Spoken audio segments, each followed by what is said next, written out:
I'm going to show you what it looks like when you use a shine in a bottle to get shine instead of polishing it with diamond pads. All right, so this doesn't look too bad and too dirty, right? Wrong. Just wait until we get soap down on this and start scrubbing it. Also, you can't even see these lights here. After we're done today, these lights, you will see 1, 2, 3, 4, 5 circular lights right there. And that window will not be hazy. Hazy means dirty. We're back. Remember when I was talking about the lights as we walk?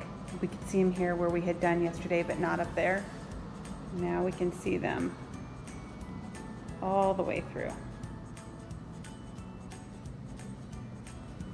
And that's what it looks like when you have a nice polished floor. Look at this window. Now you see how it's not hazy? It's clean and crisp. Give us a call today for your free estimate, 602-826-2059. Thanks for watching.